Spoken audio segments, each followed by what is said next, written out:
네, 안녕하세요. 만나서 반갑습니다, 여러분.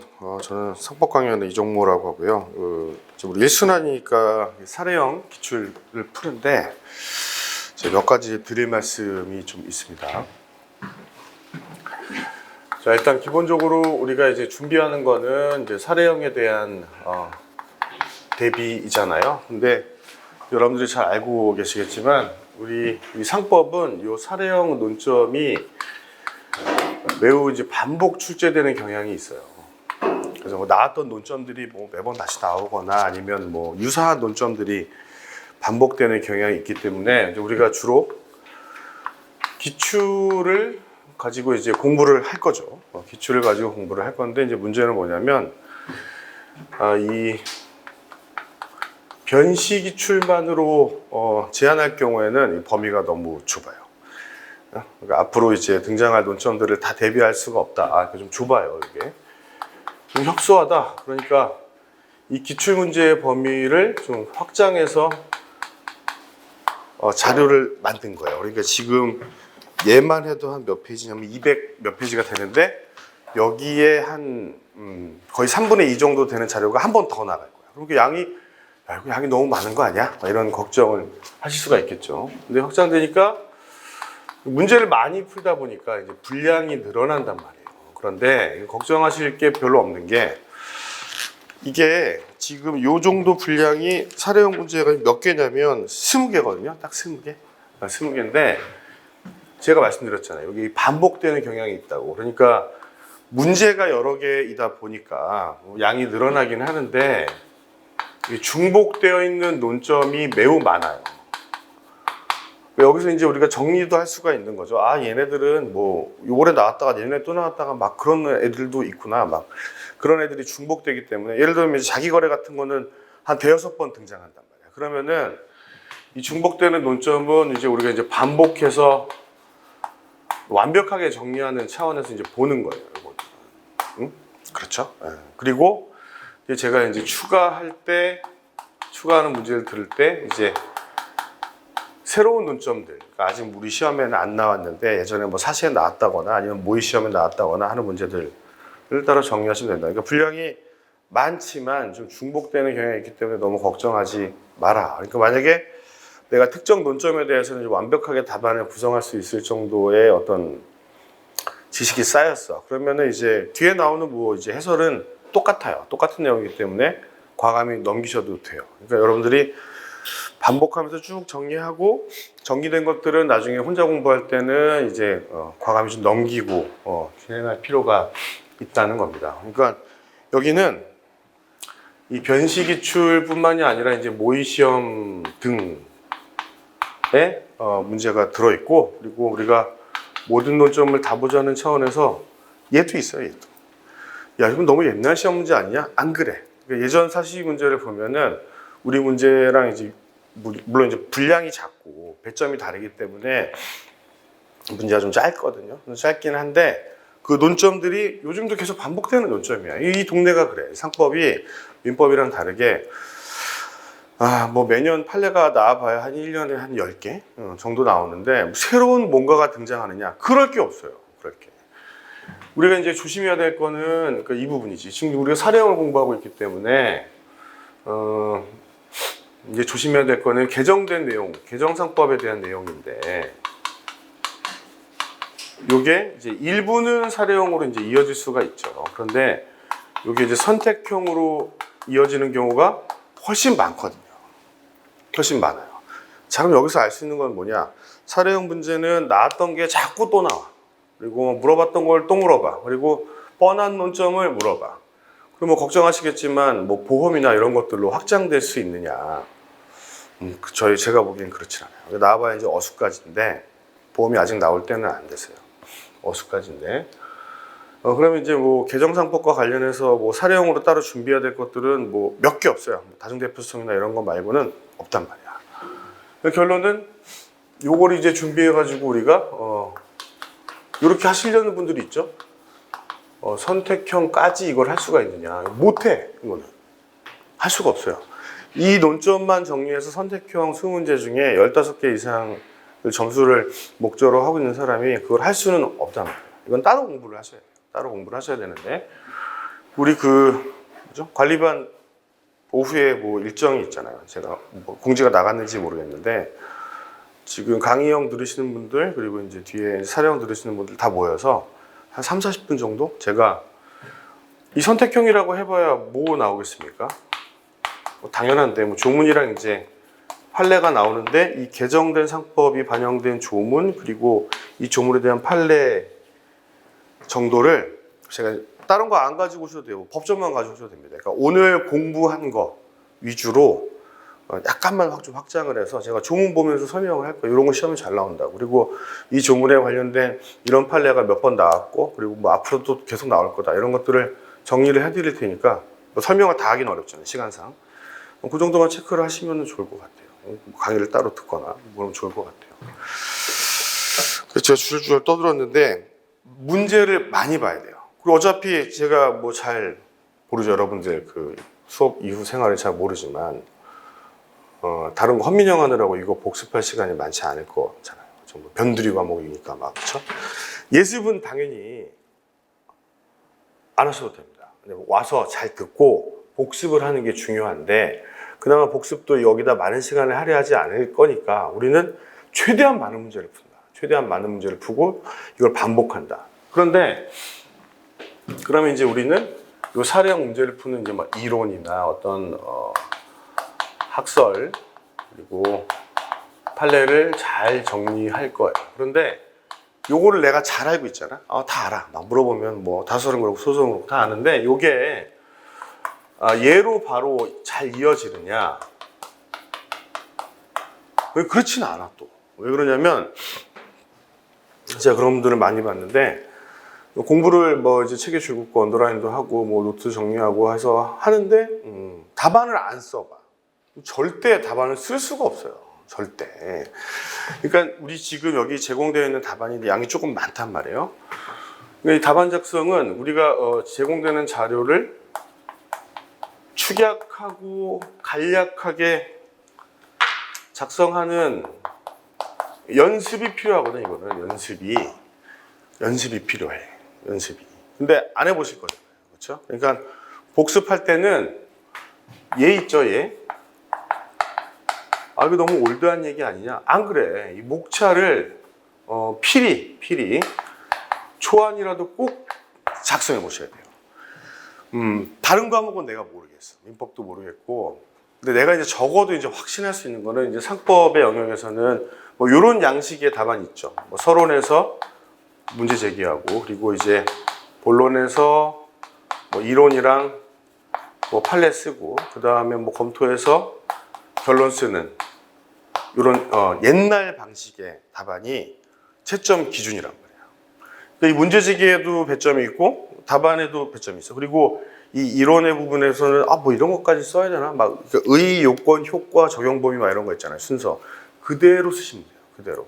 근데 이거를 우리 네 페이지라 네 바닥이라고 했을 때 다 쓰기가 어렵단 말이야. 그러니까 내가 양을 많이 알고 그 내용을 기억하는 게 많아도 이걸 실제로 써보지 않으면은 줄여 쓸 수가 없어. 그리고 평소에 공부를 많이 하셨다고 하시는 분들이 문제가 뭐냐면 그냥 중언부언해. 그냥 막 알고 있는 걸 많이 늘려고 하다 보니까. 그러니까 목차를 잡고 내가 이 두 줄 내에 어느 정도의 내용을 꼭 쓰겠다는 것을 반드시 연습을 해봐야 되는데 이걸 풀 답안을 다 쓰기에는 시간이 부족하고 그 팔이 아파. 그러면 목차라도 잡고 그 목차 안에 들어갈 거를 내가 중얼중얼 거려봐야 된다는 거예요. 반드시. 네, 그래서 뭐 그런 걱정, 요것만 준비해서 사례형을 잘 봐야죠. 당연히 잘 봐야 되는데 이거 60점 이상 맞고 그리고 선택형을 15개 이상 맞으려면은 그거는 별도의 공부가 필요해. 그리고 조문을 잘 안다고 하더라도 최판, 상법은 최판이 큰 의미가 없는데 큰 의미는 없어요. 그러니까 뭐 최판이라고 해봐야 뭐 5개년이라고 하면 그게 왜 최판이야, 그렇죠? 근데 판례의 지문 내용 그대로, 그렇죠? 그리고 조문의 내용 그대로 거의 그렇게 출제되기 때문에 중요한 것만 일단 찍어놓고 나중에 그건 꼭 암기를 하셔야 돼요. 암기를. 자, 자료를 봐주세요. 자, 자료를 봐주세요. 목차가 있는데, 자, 요 얘기를 제가 하려고 그랬어요. 우리 진도가 있지만 이 진도 순으로 이 사례를 제가 배치하려고 노력은 했어요. 노력은 했는데 아까 말씀드렸다시피 사례형이 모든 논점에서 나오는 게 아니기 때문에 우리 진도를 다 커버할 수는 없어요. 그리고 제가 문제를 쪼갠 게 아니라 이제 전체 문제를 하나하나씩 담았기 때문에 꼭 진도 순서대로 되지는 않아요. 이게 제가 해보려고 했더니 안 되더라고요. 안 돼. 그래서 전체 문제를 다루다 보니 뒷부분에 논점이 미리 등장하는 경우도 있는데 나는 예습을 안 해보면 모를 것 같다. 괜찮아요. 제가 여러분들은 기본 강의를 대충 들었다는 걸 전제로 얘기를 할 거예요. 그래서 시간이 좀 많이 걸려도 그렇게 한번 해봅시다. 그래서 약간 저는 순서는 교과서 순서대로 담으려고 노력은 했으나 우리 논점이 굉장히 분산되어 있기 때문에 이거를 이렇게 딱 순서대로 맞추기 좀 어려웠다는 거예요, 여러분. 제목은 이 제목 차례는 참고만 해주시면 되겠고요. 자, 이제 1페이지부터 구체적으로 진도를 한번 나가봅시다. 자, 1페이지에 이제 1번에 보면 여기 논점이 있거든요. 여기.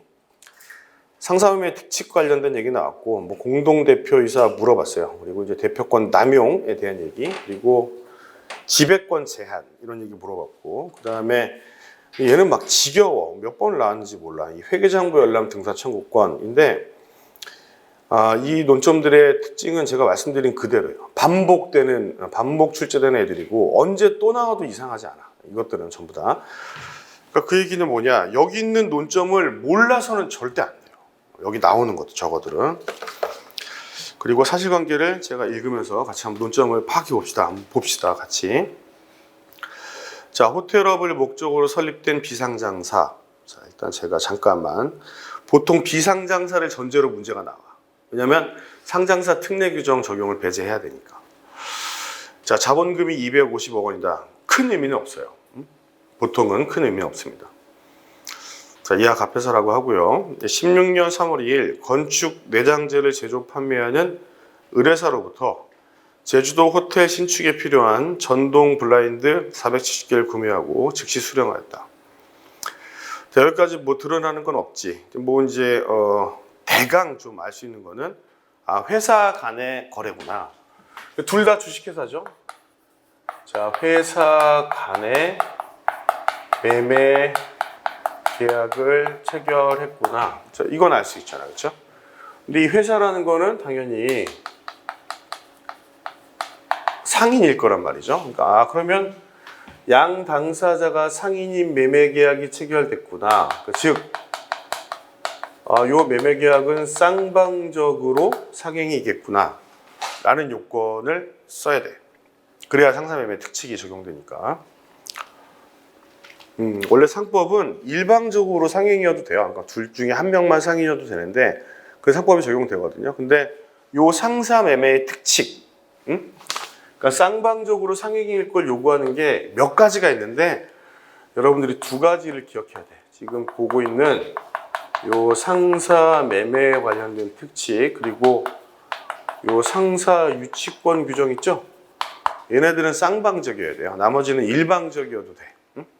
뭐 상사 질권 성립하는 거나 뭐 걔네들은 전부 다 일방적이란 말이야. 그런데 쌍방적이어야 하는 애들은 얘네들이야. 그러니까 얘네들의 우리 답안을 쓸 때 그 요건을 검토할 거 아니야. 적용 요건을. 그렇지? 요건을 검토할 때 첫 번째를 다뤄야 될 게 이거야. 뻔한 얘기지만 써야 돼. 쌍방적으로 상행일 것. 그렇죠? 그러면 여기서는 회사, 둘 다 회사니까 둘 다에게 상행위가 된다. 그러니까 요건을 충족했다라고 써야 되는 거야. 응? 당연히 써야 돼. 그 상사 매매 특칙의 의의, 그리고 뭐 요건, 효과를 쓸 거 아니에요. 근데 요건의 첫 번째가 바로 요거라고. 써야 되는 거냐? 당연히. 그러니까 이 답안을 내가 잘 썼다고 생각하는데 점수가 잘 안 나오는 분들을 보면 아니 뭐 이런 것까지 써야 되나요? 뭐 이렇게 말씀하시는 분들이 있단 말이에요. 왜 그렇게 해요? 불친절해요. 답안을 평가하시는 분들은 얼마나 꼼꼼하고 풍부하게 답안을 썼냐를 보고 싶어 하시는 거예요. 오늘 분량이 작고 시간이 적지만. 그러니까 다 이런 거 써야 된다. 자, 즉시 수령하였다. 문제를 계속 같이 볼게요. 전동 블라인드를 설치한 후 16년 10월 2일. 이 날짜는 의미가 있죠. 자, 물건을 사고 팔았는데, 그죠? 3월 2일 날 계약을 체결했고, 그리고 설치하고 10월 2일 날, 그러니까 계약 체결하고 6개월이 지난 거죠. 6개월이 의미가 있는 거란 말이에요. 6개월이 경과하고 하자를 발견했다가 의미가 있는 거야. 뒤에서 보겠지만 뒤에 일반론이 있어요. 여기 6개월이 경과하게 되면 더 이상 하자를 다툴 수가 없거든. 상상하면은. 자, 부장난 블라인드 110개를 발견하고, 그리고 괄호 안에 이런 얘기는 왜 있겠어요? 6개월 내에 도저히 발견할 수 없었던 것이다. 그 얘기는 단순히 6개월이 지났냐를 물어보는 거 더하기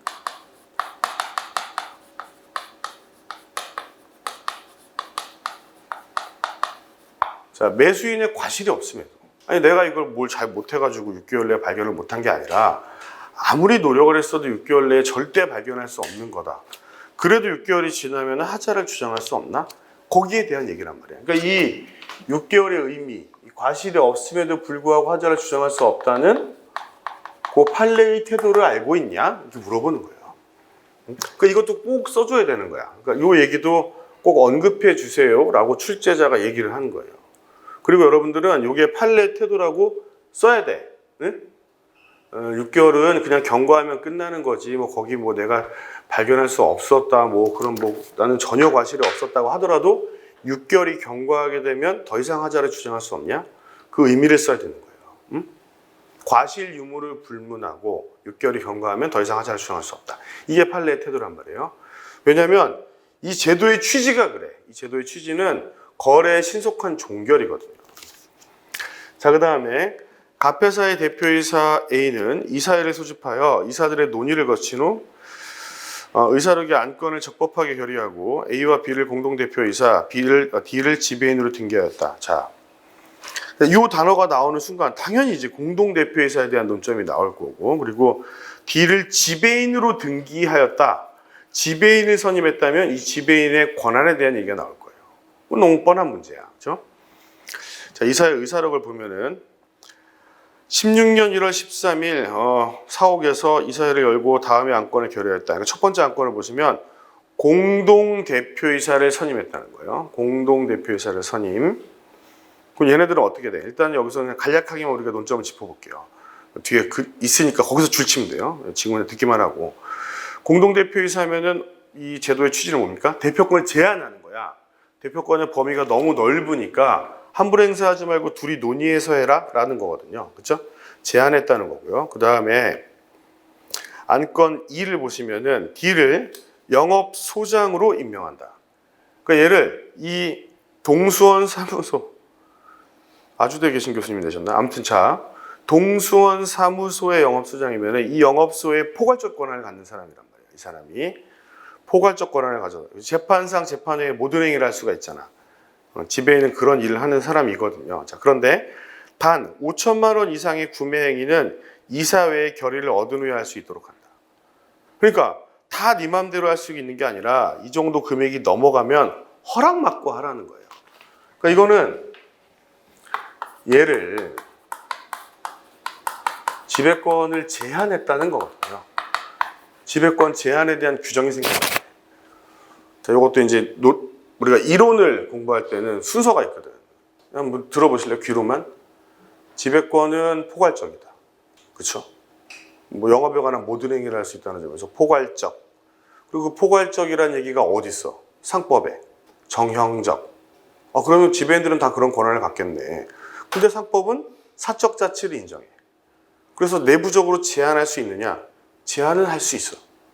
근데 이 사정을 모르는 선의 제3자에게는 대항 불가. 이게 끝이거든, 이 얘기는.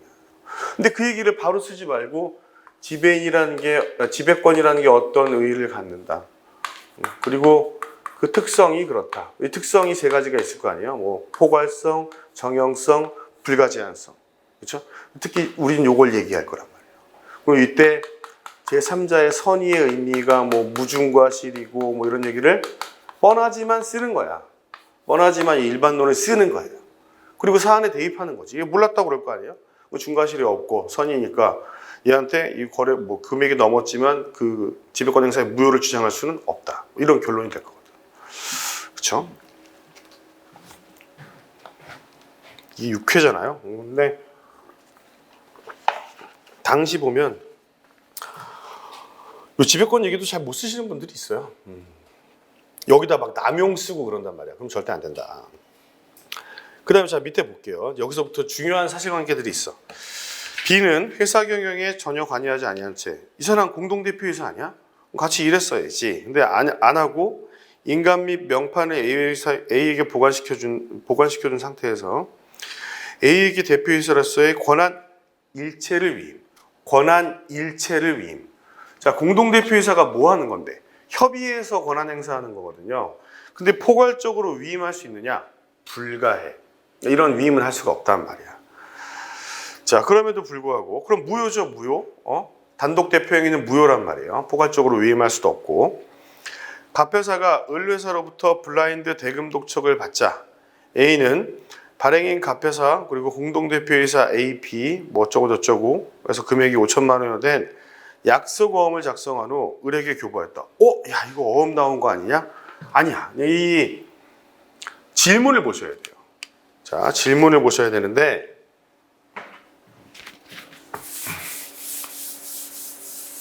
이걸 꼭 기억해둬 여러분. 자, 어음이란 단어가 나왔지만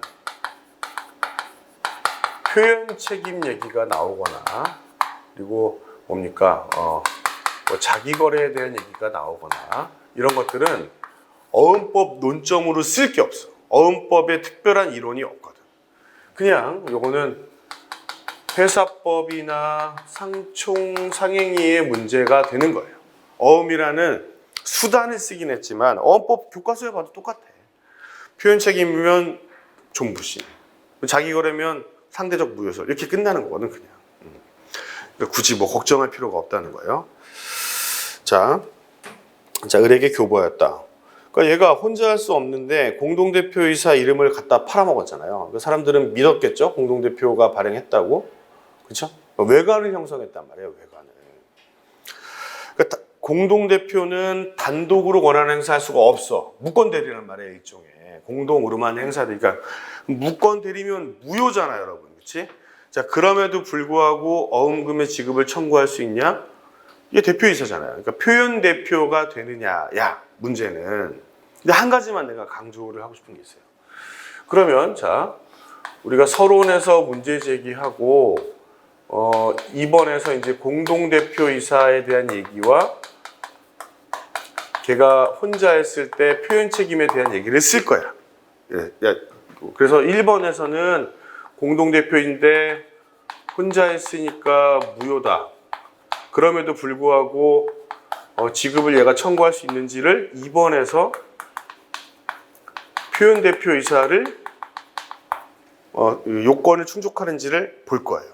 근데 자, 중요한 거는 요 1번이 끝나는 무렵에 꼭 뭐가 있어야 되냐면 공동대표이사인데 단독으로 권한을 행사하는 경우에도 외관이 있으면 표현 책임이 성립하나?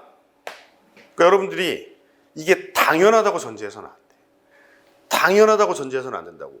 공동대표이사에 대해서도 혼자 권한을 행사했을 때 표현 책임이 성립하냐? 그건 견해 대립이 있어.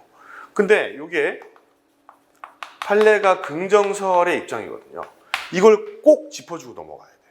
그러니까 너무 당연하게 공동대표인데 단독으로 했으니까 일단 무효인데 외관이 있으니까 표현 책임 아니야? 그게 당연한 게 아니라니까. 그러니까 판례를 쭉 알아야 돼. 그 개별 논점마다 문제가 됐던 거를 기억을 해야 다 제자리에서 껴넣을 수가 있어요. 그렇죠? 그러니까 암기가 필요하죠. 암기가. 그럼 공동대표 나오면은 보통 표현대표랑 이어지는데 이 공동대표이사 제도에 대해서도 표현 책임이 인정되는지를 꼭 내가 써야지. 라고 마음을 먹고 있지 않으면은 답안에 이걸 빼먹는 거거든. 그러면 빠지는 거야, 그 점수가. 그러니까 나는 공동대표, 표현대표 다 썼는데 점수가 왜 안 나오지? 그런 얘기가 나오는 거예요. 응? 꼭 써줘야 된다. 꼭.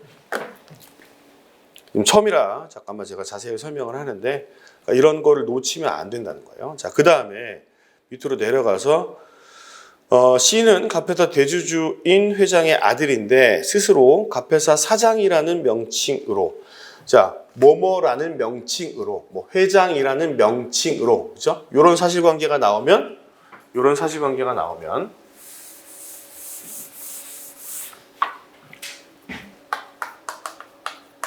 어떤 표현적 명칭이 나온다.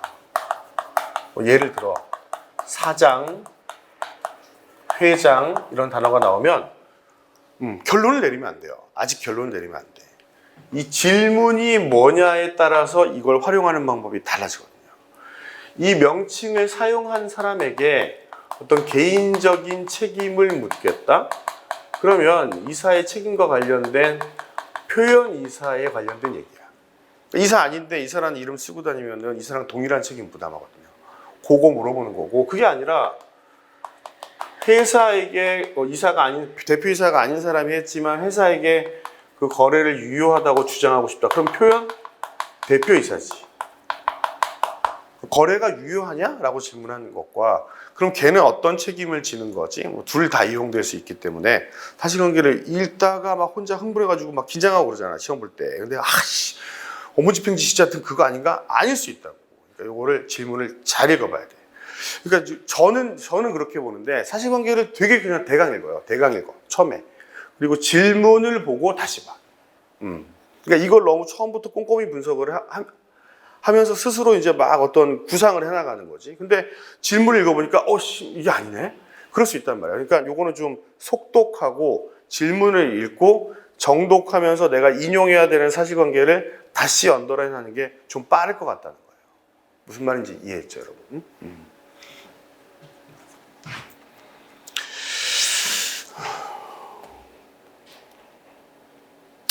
자, 갑회사의 인감을 수시로 사용하고 그리고 공동대표이사 A와 B의 서명까지도 대행하였다. 이 양반이 막 마음대로 한 거네요. 그렇죠? 영향력도 있고. 자, 영향력 얘기는 좀 이따 하고. 자, 갑회사는 회장의 명에 따라 C가 한 행위를 별다른 이의 없이 이행해왔다. 회사에서 뭐 그냥 묵인했고요. 그리고 뭐 귀책 사유에 대한 얘기가 나오겠죠. 그렇죠? 만약에 표현 대표이사를 묻는 것이라면 외관의 존재, 외관의 부여, 외관의 신뢰일 거 아니야. 근데 얘네들이 이런 행동을 하는 거에 대해서 회사에서 아무런 이의를 제기하지 않았다. 그게 바로 회사의 귀책 사유가 되는 거거든요. 다 넘어가면 안 돼.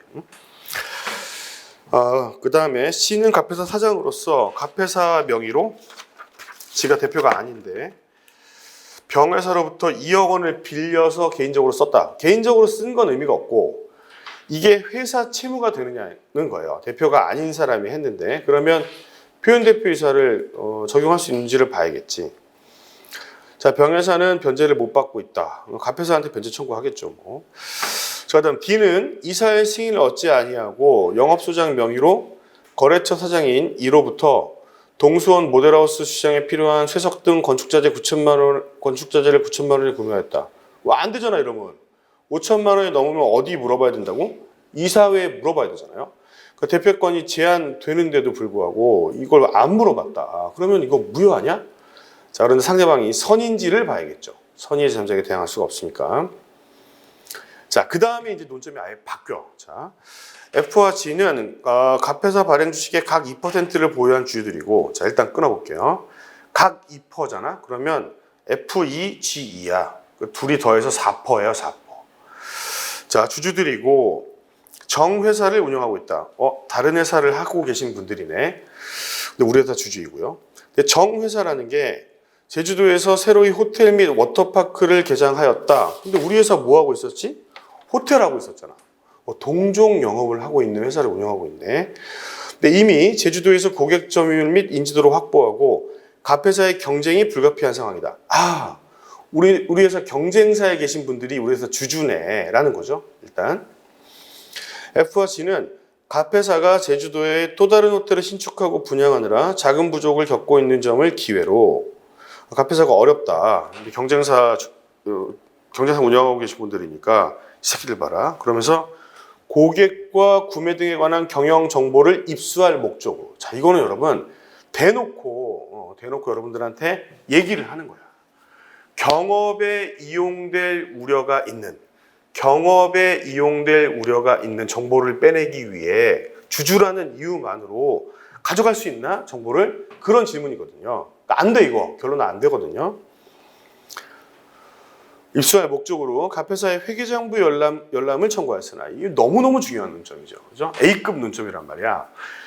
회계장부 열람은 3%를 가진 애들이 볼 수 있어요. 3%. 근데 문제는 뭐야? 얘네들이 경쟁사의 직원이라 아니면 경쟁사의 운영자라는 점이야. 자, 이 소수주권 요건을 갖췄고 다른 적법한 절차를 거쳤지만 이걸 회사가 거절할 수 있는 사유에 해당하느냐? 해당하거든, 이거. 그 누가 해당한다고 얘기하느냐? 법에 없어, 이거. 응?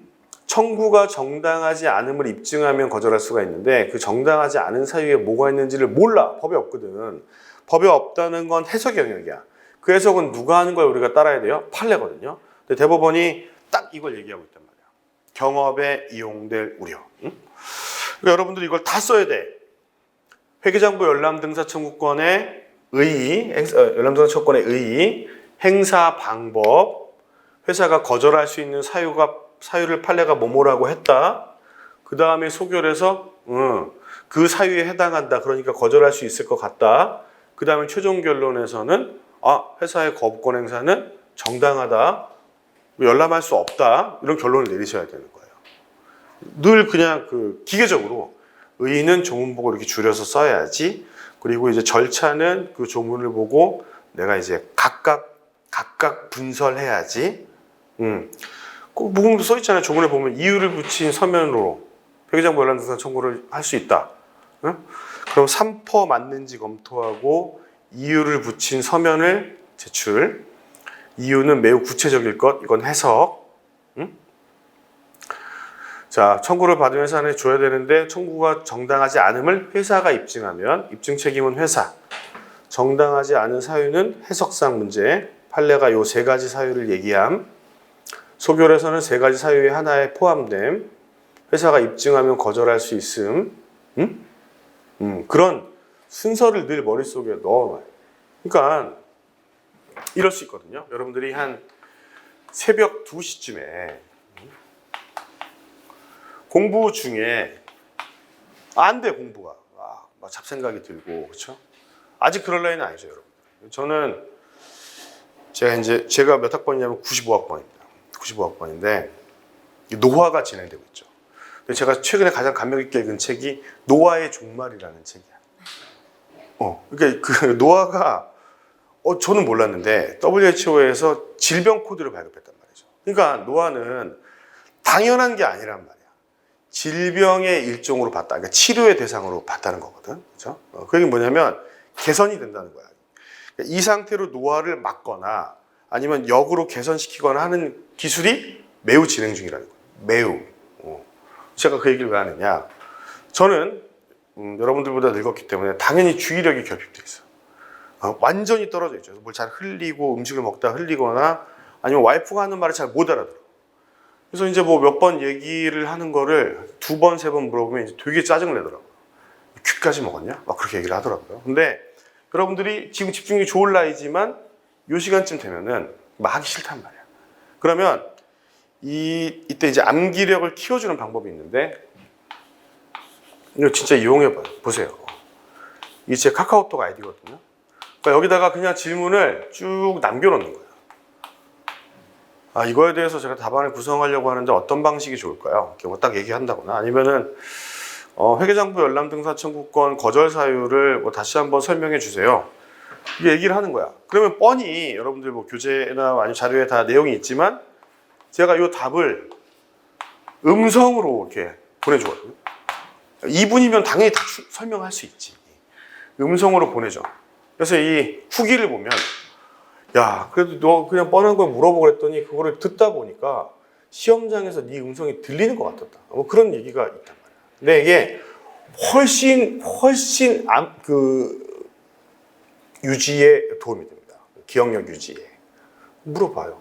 아주 편하게. 왜 2시를 얘기했느냐? 공부 안 될 때죠. 막 자고 싶고, 막 시간은 없고. 그럼 2시에 새끼한테 물어봐도 되나? 네, 저는 평균 수면 시간이 4시 정도에 자기 때문에 그 전에 아무 때나 물어보셔도 돼요. 그리고 편할 때 남겨놓으면 제가 순서대로 답을 하니까 적극 이용해라. 그거 얼마나 든든해요. 내가 시험 보기 직전까지 상법은 아무 때나 물어볼 사람이 있구나. 네, 제가 늘 곁에 있겠습니다. 편하게 물어보시면 됩니다. 뭐 그런 것도 괜찮아. 뭐 제가 뭐 선생님 강의 듣다가 뭐 다른 책을 봤는데 이 선생님 책에는 다른 얘기가 되어 있는데요. 다 대답해 줄 수 있어요. 다. 왜 그런지도 얘기해 줄 수 있으니 꼭 물어보시기 바랍니다. 자, 문제를 다 읽었네요. 지문을 다 읽었고 문제를 보면 자, 일단 이거 답만 내려봅시다. 답을 일단 우리가 이 정도 읽었다면 답을 알 수 있어야 돼. 갑은 의뢰사에게 손배 청구할 수 있느냐? 블라인드 하자로 인한. 못하죠. 6개월 지났기 때문에. 못해. 하자담보 책임을 더 이상 물을 수가 없어. 상사매매 특칙이 적용되기 때문에. 그 다음 2번. 을은 갑회사에게 약속금 5천만 원 청구할 수 있느냐? 공동대표인데 혼자 했죠? 근데 이제 표현 책임이 성립할 거니까 청구할 수 있어. 그리고 3번. 병은 갑회사에게 차용금 변제를 청구할 수 있는가? 이거 빚 누가 졌습니까?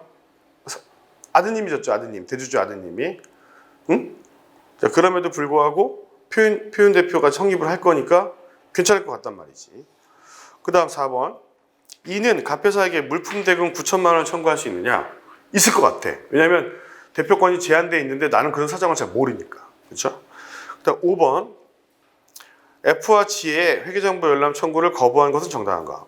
얘네들 4퍼니까 청구를 할 수 있는데 절차를 갖추면.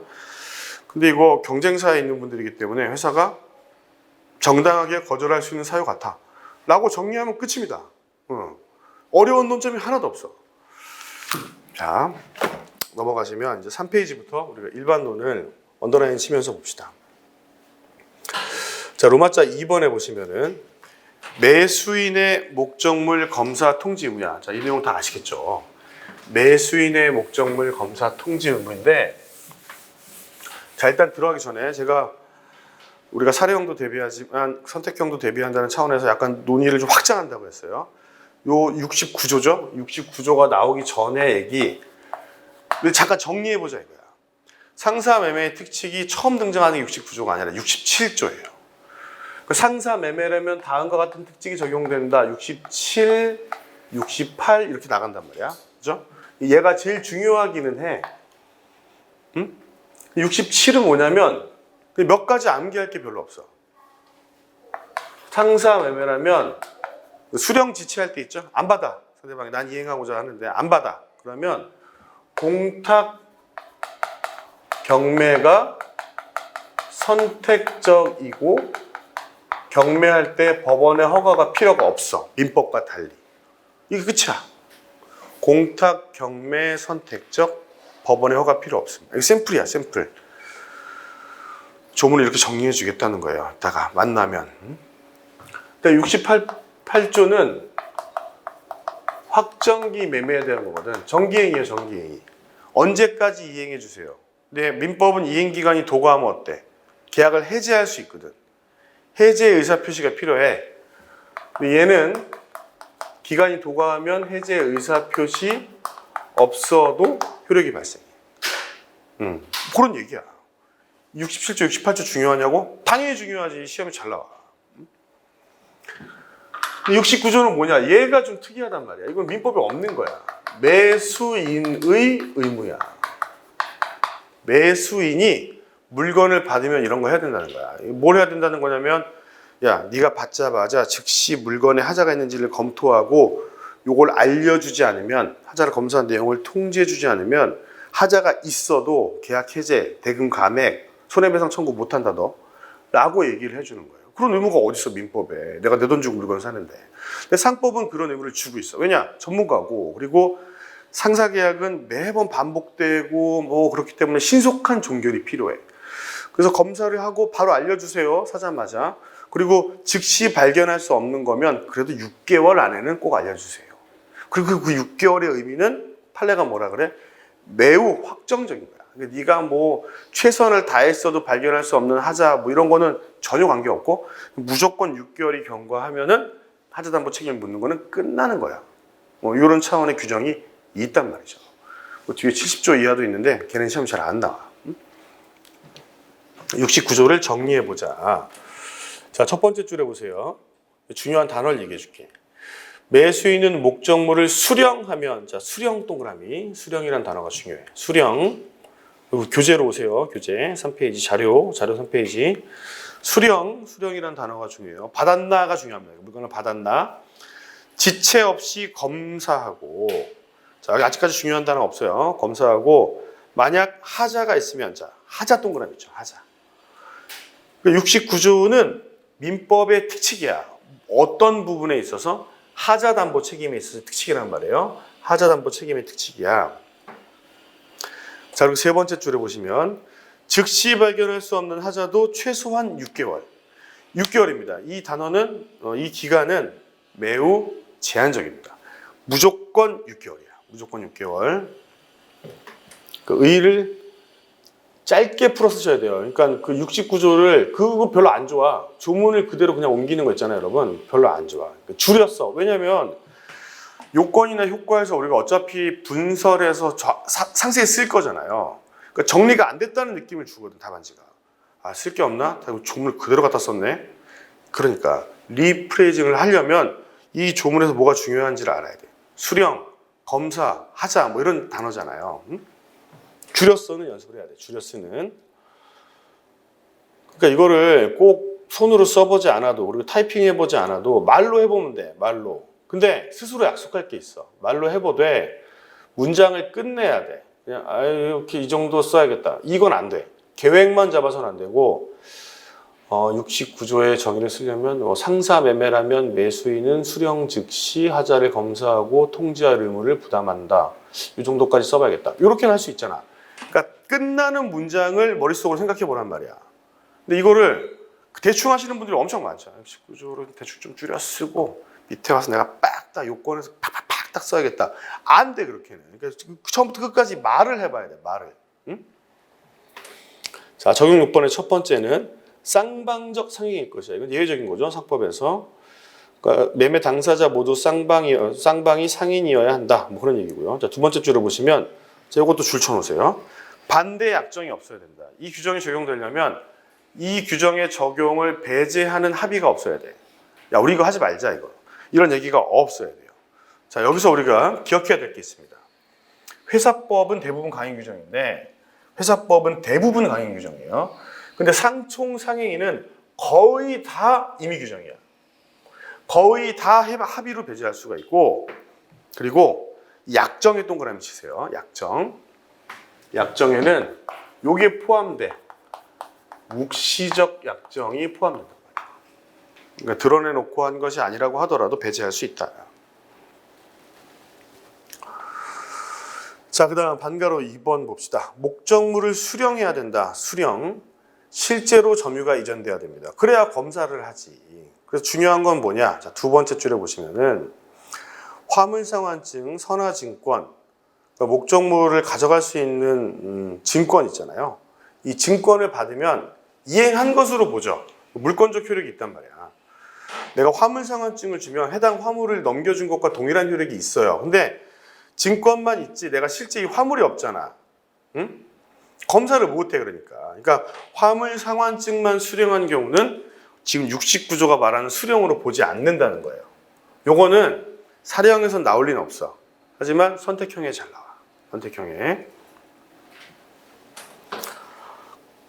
그래도 이런 것들 써놓는 거죠. 답안지에 써놓고. 그리고 이제 아까 사실관계에서는 블라인드 받았다며. 그럼 뭐 직접 수령했고. 쓰시면 되죠. 그렇죠?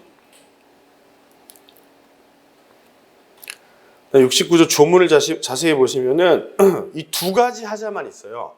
물건의 하자, 수량의 부족. 그렇죠? 이 수량의 부족. 딱 그 제한이거든요. 한정적인 조문이란 말이에요. 한정적 열거야. 여기서 말하는 그러니까 권리의 하자 중에 이 수량의 부족만 특칙이 있는 거야. 나머지는 없어. 이 부분만 상법이 적용되는 거예요. 페이지 넘어가서 두 번째 줄에 그런 얘기가 있죠. 물건의 하자에 대해서 적용, 권리 하자 중에는 수량 부족만 적용. 자, 그 다음에 그 문단의 맨 밑에 줄 보시면 불완전 이행의 경우 적용되지 않는다. 불완전 이행의 경우 적용되지 않는다. 매우 중요해요. 매우. 얘가 하자담보 책임의 특칙이기 때문에 불완전 이행은 뭐예요, 여러분? 저보다 잘 아시겠죠? 채무불이행이거든, 그냥 이거는. 이게 적용이 없어. 근데 실제 사례를 보면 좀 헷갈린단 말이에요. 기록형이 한번 나왔어요. 그치, 이 논점이 기록형에도 나와. 이런 논점들이. 이 사례는 뭐였냐면 토지를 양도하는 건데 그 양도 조건에 뭐가 있었냐면 오염물질, 뭐 화학공장이었던가 그랬을 거예요. 근데 이 오염물질을 제거하고 넘겨주기로 했는데 매수하고 보니까 오염물질이 잔존하고 있다는 걸 알게 됐어. 언제? 6개월이 경과한 후에. 그럼 여러분, 이런 문제가 나왔다면 이거는 뭐 불완전 이행이고, 그렇죠? 불완전 이행이고 채무불이행 책임이니까 69조의 문제가 아닌 거 아니야? 근데 그렇게 답안을 쓰면 안 되고 이 사실관계에 대해서 판례가 논의했던 거. 누군가가 어떤 변호사가 69조 얘기를 했을 거 아니야. 그랬더니 법원이 이거 69조 아닌데? 응? 라고 얘기를 했을 거 아닙니까? 그러면 우린 69조 일반론을 쭉 쓰는 거야. 이 얘기를 쓰는 거지. 이거 하자담보 책임에 대한 특칙이고 이거는 불완전 이행에 적용이 안 된다. 채무불이행에 적용이 안 된다는 얘기를 본문에 써. 그리고 결론에서 이걸 다시 갖고 와가지고 봐라. 사실관계에서 오염물질 제거하고 주기로 했는데 이거 남아있지 않냐. 이거는 불완전 이행이고 불완전 이행은 채무불이행 책임의 문제이기 때문에 내가 앞에서 겁나 얘기했던 그 얘기가 적용이 안 된다. 그러니까 6개월이 경과했지만 당연히 채무불이행 책임을 물을 수 있다. 그런 결론으로 이어져야 된단 말이야. 이건 불완전 이행인데 69조 문제 아닌 거 아니야? 아니, 그러니까 법원에서 뭐라고 논의했는지를 생각해보고 그걸 답안지처럼 꾸미는 거예요, 우리는. 응? 근데 판결문만 쓸 수는 없잖아.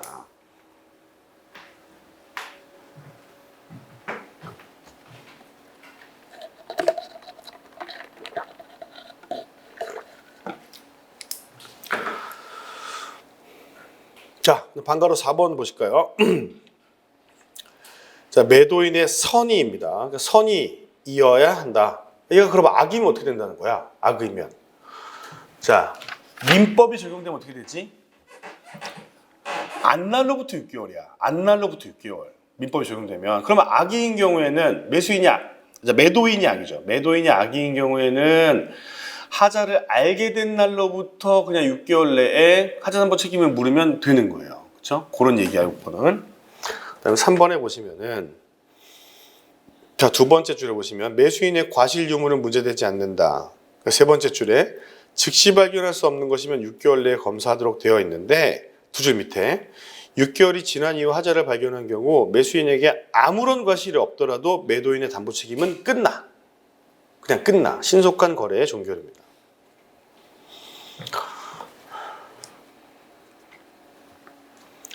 그 다음에 맨 밑에 보시면은 밑에서 두 번째 줄에 즉시 발견할 수 없을 뿐만이 아니라 발견 자체가 불가능하다고 하더라도 69조가 적용되는 거야. 방가로 5번, 각주 5번 봐봐. 이게 누구 태도라고? 판례의 태도인 거야. 그러니까 여러분들은 판결문 번호를 판례 번호를 쓸 필요는 없지만 괄호 안에 이거 판례다. 아니면 그냥 문장 처음에 판례는 이렇게 보고 있다. 뭐 나도 동의한다. 거래 신속한 종결이라는 이 제도 취지에 비춰볼 때 그게 맞는 것 같다. 응? 자, 5페이지 넘어가 볼게요. 자, 여기서 말하는 담보 책임은 얘가 하자를 잘 통지했다면이죠. 검사 통지물을 이행하면 담보 책임을 추궁할 수 있다. 당연하죠. 그 다음 사안의 검토 보겠습니다. 자, 상인 간의 매매이고 그러면 상사 매매의 특칙에 적용되고 하자 검사 통지물을 부담하는데 이거 전혀 발견할 수 없어도 6개월 내에 해야 되는데 얘는 안 했네. 그렇죠? 그 의무를 이행하지 않은 거죠. 하자담보 책임으로 물을 수 있는 계약 해제, 손해배상, 이건 대금 감액은 관계없잖아. 그렇죠? 계약 해제, 손해배상을 청구할 수 없다. 끝입니다. 끝. 그 다음에 마지막으로는 손배 책임 없다. 질문에 대한 답을 쓰셔야 돼요. 결론을 왜 또 쓰지? 질문에 대한 답. 질문을 뭐라고 물어봤는지를 다시 돌아가 보면은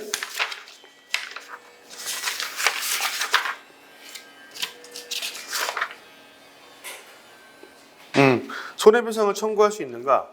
청구할 수 없다야. 근데 이제 마지막으로 한 줄 정도가 필요한 거야. 한두 줄 정도가. 6개월이 경과하도록 의무를 이행하지 않았으므로 하자담보 책임에 대한 손해배상을 청구할 수 없다. 끝입니다. 끝. 자, 넘어가 볼게요. 공동대표이사 정리합시다. 자, 여러분, 요거는 법리가 뭐랑 똑같아요? 공동지배인이랑 똑같거든요. 공동지배인도 표현지배인 적용되는 거 뭐 그 논의가 똑같아요. 그러니까 이걸로 한 번에 정리해 보도록 합시다. 자, 일반론을 보겠습니다. 아, 이 동네는 1년 내내 공사하는 것 같아.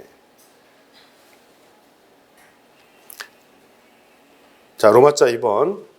그러나 우리는 집중하죠. 그렇죠? 공동대표이사 보겠습니다. 첫 번째 줄에 보세요. 대표권의 남용 내지 오용을 방지하기 위한 거예요. 왜 남용되거나 오용되지 대표권이? 포괄적인 권한이기 때문에 그래. 그 재판상 재판에 모든 권한을 행사할 수 있잖아요. 영업에 관련돼 있으면. 자, 그러니까 공동대표이사를 한다는 것은 세 번째 줄 요거 구별할 수 있겠어요? 대표권 자체에 대한 제한이 아니고, 자, 일단 끊어볼게요. 포괄적인 대표권에, 이거 누가 나한테 질문했었거든. 공동대표이사도 뭐 대표권 제한의 일종 아닌가요? 아니, 대표이사가 뭐 하려면 이사의 허락받아라. 이게 대표권 제한이고, 권한에 대한 제한은 아니잖아, 이거는. 방식의 제한인 거죠. 방식의 제한. 이해됐지? 그 대표권 제한이랑 달라, 이거는. 취지는 뭐 비슷한데, 다르단 말이에요. 자, 선정. 자, 이건 선택형에 나올 문제죠. 어떤 회사의 대표이사가 여러 명이다. 걔네 공동대표이사냐? 아니죠. 공동대표이사로 선임돼야 돼요. 단순히 대표이사가 여러 명이라고 해서 공동대표이사가 아니야. 자, 그래서 두 번째 줄에 보시면은 여러 명이야? 그럼 원칙적으로는 각자 대표입니다. 각자 대표. 서로 다 대표권이 다 있어요. 그래서 나중에 여러분들 회사 하실 때 보면 귀하는 대표이사 여러 명인 경우에 각자 대표냐 공동대표냐 이걸 물어봐요. 그리고 공동대표이사로 등기가 돼야 돼. 등기가. 근데 이 등기는 효력 발생 요건은 아니니까. 그 두 번째 줄 끝에 보시면 얘네들을 공동대표이사로 한다는 별도의 결의가 있는 거예요. 그렇죠? 이 주총 결의를 통해서 주총 결의가 이사의 결의를 통해서 제안을 해놓는 거죠. 그 다음에 세 번째 줄, 이를 위한 근거 규정이 정관에 있어야 되는 것은 아니다. 뭐 꼭 그럴 필요는 없어요. 그럴 필요는 없습니다. 그다음 등기. 자, 이 사람들이 단순히 대표이사라는 것뿐만이 아니라 공동대표이사라는 걸 등기해야 됩니다. 공동대표이사라는 걸 등기해야 돼요. 그죠? 그 다음에 두 번째 줄에 보시면 회사가 공동대표이사를 등기한 때에는 이로써 선의지참자에 대해서 대항할 수 있는 효력이 생긴다. 그리고 괄호 안에 몇 조라고 되어 있어요? 37조 1항이죠. 이거 상총 얘기이기 때문에 제가 설명을 조금 할게요. 자, 많은 분들이 좀 헷갈려 하시는 얘기죠. 이것도. 자, 37조 1항은 등기의 일반적 효력에 대한 얘기예요. 그렇죠? 보통 등기하면 이런 효력이 있다. 이런 얘기인데, 자, 등기는 등기할 사항을 등기하지 않으면 상대방이 선의인 경우에 대항할 수 없다. 이런 규정이죠. 이 규정은. 그러니까 네가 등기를 해야 돼. 이 사람이 지배인에서 해임됐는데 해임 등기를 안 했어. 해임됐으면 등기 여부를 불문하고 효력은 끝난 거죠. 근데 이 사람이 등기가 되어 있어. 해임 등기를 내가 안 했으니까 선임 등기만 되어 있어요. 그러면 얘가 지배인으로서 어떤 행위를 했어. 나는 책임을 져야 되는 거야. 상대방은 해임됐는지 모르니까 등기를 안 해서 공시를 안 한 겁니다. 공시를 안 했기 때문에 이 얘기를 바꾸면 등기하지 않았지만 상대방이 악의라면 대항할 수 있다는 얘기고, 그렇죠? 그리고 만약에 등기를 했다면 상대방이 선의라고 하더라도 대항할 수 있다는 얘기야. 어떤 부분에서 혼란이 오느냐? 이 부분입니다. 공동대표이사로 한번 등기를 했으면은 얘가 단독 대표 행위를 했어도 회사가 그럼 무조건 상대방이 선이지만 무효를 주장할 수 있겠네? 이 얘기랑 뭐가 충돌되는 것 같아 보이죠? 표현 책임의 법리가 충돌되는 것 같아 보여. 표현 책임을 따질 때는 존부시니까 상대방이 선의인 경우에는 혼자 했지만 책임을 회사가 져야 되는 거 아니에요? 양자가 충돌하는 것처럼 보이지만 요걸 구별짓는 게 뭐예요? 2차원 설이거든요. 판례. 2차원 설이라는 건 뭡니까? 요 표현 책임과 같은 외관 법리죠. 요 외관 법리를 검토할 때는 등기 여부를 고려하지 않는다는 거예요. 그러고 보니까 이 표현 책임 요건은 외관의 존재, 외관의 부여, 외관의 신뢰 요 세 가지 요건만 갖추면 되는 거지 등기를 했는지 여부를 보지 않는단 말이에요. 그러니까 등기를 했어도 적용이 되는 거지. 이 양자가 충돌하는 게 아니라 표현 책임을 검토할 때는 등기했는지를 아예 빼고 보는 거야. 아예 빼고. 표현만 놓고 봤을 때는 상충하는 것처럼 보이지. 근데 판례가 이런 판결을 내놓은 거야. 그래서 이거는 그런 문제가 아니고요. 만약에 요거를 주장하시려면은 요거는 그냥 빼고 생각하는 겁니다. 라고 얘기를 한 거예요. 그래서 만약에 문제에 사례형 문제에서 굳이 얘기를 했단 말이에요. 뭐 등기를 했고 어쩌고 저쩌고 뭐 이런 얘기가 있어. 그러면 요 얘기를 잠깐 언급해 줄 필요는 있죠. 표현 책임을 따지기 전에 등기했으니까 상대방이 선이라고 하더라도 단독 대표 행위, 공동 대표가 단독으로 대표 행위를 했어. 거기에 대해서 회사는 나 책임 없음이라고 할 수 있을 거잖아요. 상대방이 선이라고 하더라도. 근데 표현 책임을 검토함에 있어서는 등기했지만 외관이 있어. 생각해봐요, 여러분. 완전히 다른 차원의 문제야. 37조 1항을 봐. 주관적인 얘기가 들어가? 그러니까 뭐 네 과실로 이런 얘기가 들어가냐고. 안 들어가. 그냥 등기를 했냐 안 했냐가 중요한 거지. 근데 우리가 따지는 표현 책임은 이 외관의 부여에도 회사의 귀책 사유가 있고 그리고 상대방이 선의 무중 과실은 뭡니까? 뭐에 대한 선의인 거야? 이 사람이 대표권이 없다는 것을 몰랐다는 거예요. 이 사람이 공동대표라는 것을 몰랐다는 거야. 다르다, 양자는. 자, 우리 교재로 돌아옵시다.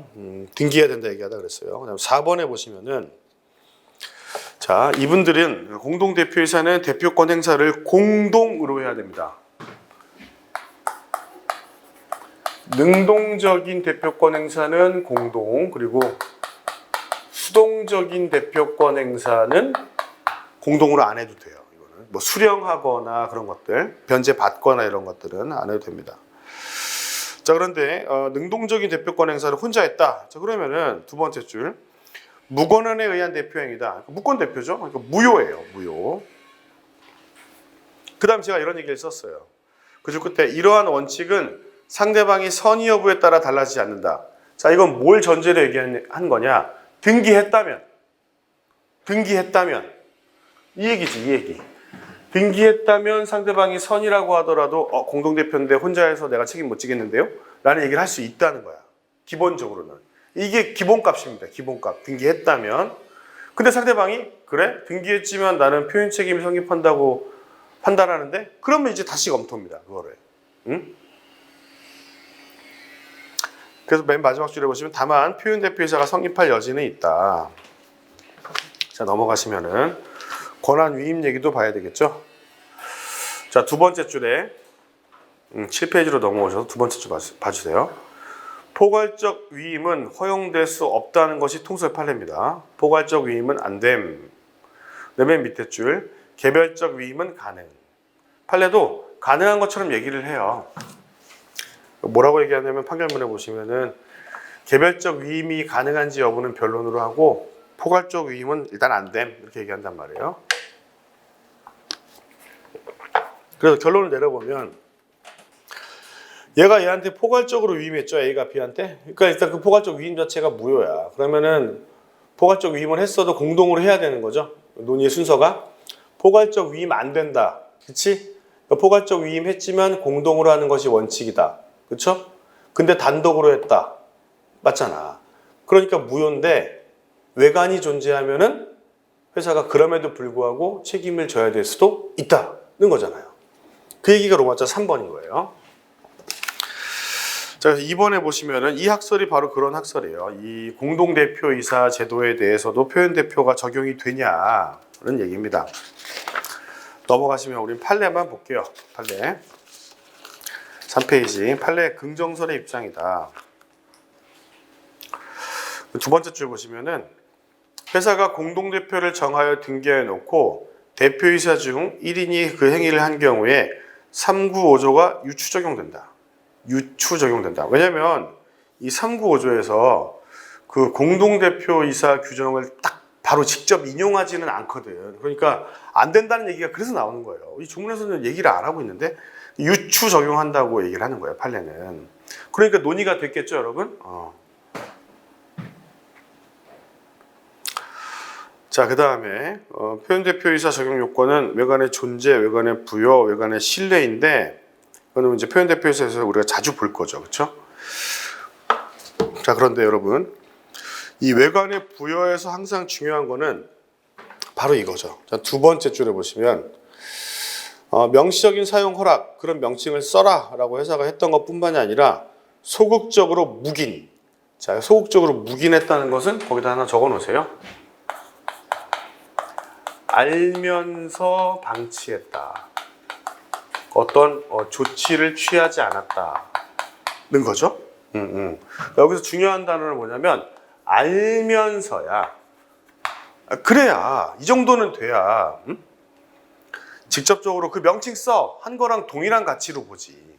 따라서 여러분 이거 선택형에 나올 수 있는 얘기인데 만약 회사가 몰랐다면 이 몰랐던 데에 다소 과실이 있다고 하더라도 표현 책임을 인정할 수가 없어요. 이걸 알면서 놔둔 애들이랑 동일하게 취급할 수가 없단 말이야. 그렇지? 자, 그러면 이제 또 문제가 되는 건 뭡니까? 이 뒤에 있을 거예요. 이 얘기가 어딘가 있겠지만 그래도 적어보세요. 알면서는 누구를 기준으로 판단하는 겁니까? 제 대표이사 아닌데 그런 명칭 쓰네. 얘 공동대표인데 단독대표이사인 것처럼 명칭 쓰네. 이걸 누구를 기준으로? 누가 알면서 그걸 놔뒀네? 를 판단하는 겁니까? 응? 진짜 대표. 그리고 이사 전원 또는 이사의 결의를 할 수 있는 과반의 이사. 그러니까 사령 문제는 보통 이렇게 나와요. 뭐 다른 이사들이 알면서도 뭐 걔가 회장이라고 깝치고 다니는 거에 대해서 별다른 이의를 제기하지 않았다. 이런 얘기들이 나올 거예요. 그러면 이거는 회사의 귀책사유로 갖다 쓰는 거예요. 다른 이사들이 다 알면서도 가만히 있었대. 귀책사유. 그리고 얘가 알고 있는 경우도 포함된다고 보는 거. 그죠?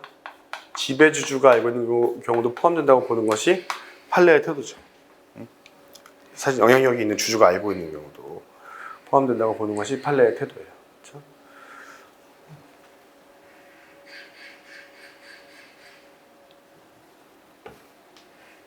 마치 정글 같네요. 무슨 숲속에 있는 것 같아요. 저렇게 새소리가 나지? 새끼들이? 제가 아직 조류공포증이 있습니다. 조류공포증. 어렸을 때 이게 트라우마인데 제가 이제 학교 앞에서 예전에 병아리 같은 거 사다가 집에서 키우잖아요. 보통 죽죠. 우리 어머니가 뭐든지 잘 키워요. 식물도 잘 키우고 개도 잘 키우고. 근데 병아리 사오면 늘 다 닭으로 성장시킵니다. 그런데 어머니가 그 닭을 또 직접 잡아서 요리를 하세요.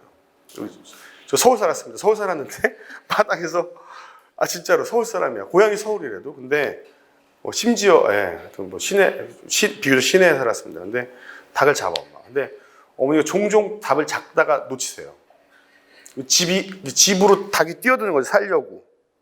어렸을 때 몇 번 봐가지고 새가 움직이는 게 너무 무서워. 비둘기 있는데 근처도 못 갑니다. 걔들이 겁이 없잖아요. 사람 지나가도 계속 막 이렇게 따라오지 않습니까? 자, 아무튼 알면서 방치한 걸 누구를 기준으로 하느냐 중요하다. 그 다음에 외관의 존재 있죠. 제가 요거를 안 썼는데 외관의 존재를 보시면은 여기서 논의해야 되는 게 있어. 이 공동대표이사에서만 논점이 되는 것이 있는데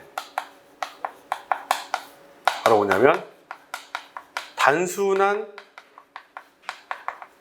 대표이사라는 명칭이야.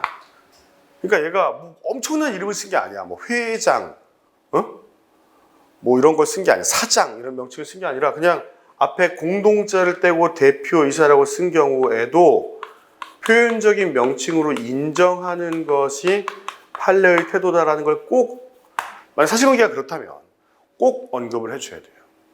응? 아, 저런 것까지 아니, 거짓말한 건 아니잖아, 얘가. 대표이사 맞잖아. 근데 공동자를 뺀 거지, 앞에. 공동대표이사인데, 그냥 대표이사라고 한 거야.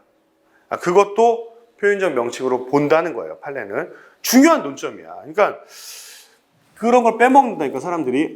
얘가 그냥 대표이사라는 이름으로 뭐 서명 날인했다. 그래서, 이거 대표이사니까 그렇게 쓸 수 있겠지. 그냥 넘어간다. 안 돼. 이거는 꼭 언급을 해줘야 되는 겁니다. 봐봐. 그러니 결국 이 어음금을 줘야 된다가 끝이지 어음법 논점을 검토할 게 있냐고. 없다고. 자, 넘어가 봅시다. 그러게. 자, 보험 걱정하시는 분들이 있던데, 그래서요. 제가 보험법 강의도 꽤 오래 했었는데, 학교에 있을 때 보험법 강의를 첫 강의로 시작을 했습니다. 대학 박사 받고 학교에 있을 때요.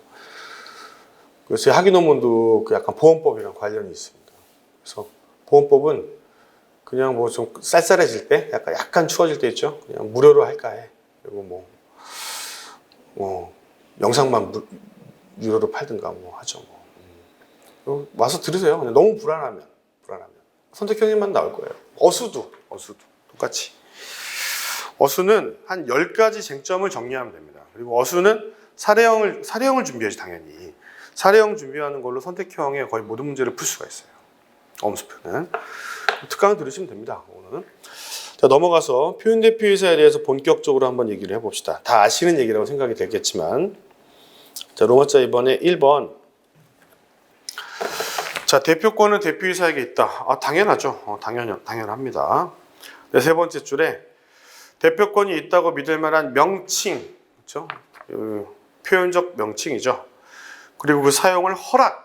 이것 때문에 회사가 책임을 지는 거예요. 얘가 뻥을 치고 다니는데 회사가 책임을 져야 되는 이유가 뭐냐? 바로 명칭 사용을 허락해줬기 때문이고, 그 허락에 뭐가 들어간다는 거예요? 묵시적인, 소극적인 허락도 들어간다는 겁니다. 그렇죠?